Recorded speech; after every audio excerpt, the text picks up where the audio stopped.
வெளியில் எடுத்துக்கிடுவோம். Air filter பாக்ஸில் நம்ம இந்த ஓசை உள்ளே கொடுத்துடணும், அவ்வளோதான். இந்த கார்பரேட்டருக்கு போகிற ஓசை மட்டும் கலட்டி விட்டுட்டோம்னா பெட்ரோல் வந்து இங்கே போகிற ஸ்டாப் ஆயிரும். சாவி ஆன் பண்ணிட்டு வண்டியை ஸ்டார்ட் பண்ணி பார்த்துருவோம்.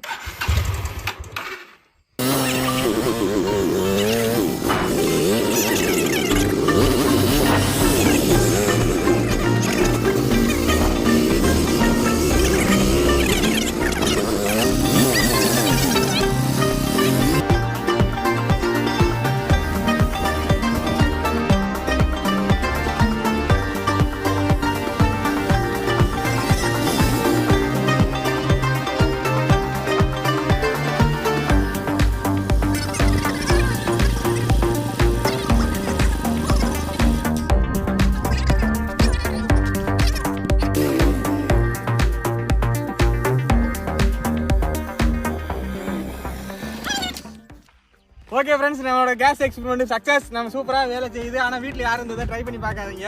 நம்மளோட கேஸ் வண்டி நல்லா ஒர்க் பண்ணுது. மைலேஜ் எவ்வளோ கொடுக்குது அப்படிங்கிற செக் பண்ணுறது. நெக்ஸ்ட் வீடியோவில் மைலேஜ் எவ்வளோ கொடுக்குது அப்படிங்கிற செக் பண்ணி பார்ப்போம். ஓகே ஃப்ரெண்ட்ஸ், நம்ம வீடியோ பிடிச்சிருந்துச்சுன்னா அது லைக் பண்ணுங்கள். தொடர்ந்து இந்த மாதிரி கண்டென்ட் தான் வரப்போகுது. அதனால சேனல் சப்ஸ்கிரைப் பண்ணி வச்சுக்கோங்க. பெரிய வீடியோஸ் நம்ம காத்துட்டு இருக்கு. அதனால் பார்த்தீங்கன்னா நீங்கள் கம்மாவில் கேட்குறீங்க என்ன சின்ன வீடியோ போடுறீங்க, பெரிய வீடியோ போடுங்கன்னு. ஆரம்பத்திலே பார்த்தீங்கன்னா சின்ன வீடியோ போட்டுட்டு பெரிய வீடியோ போவோம். எடுத்தோடனே பெருசு போனோம்னா வந்து நல்லா இருக்காது, கிளைமேக்ஸ் தான்.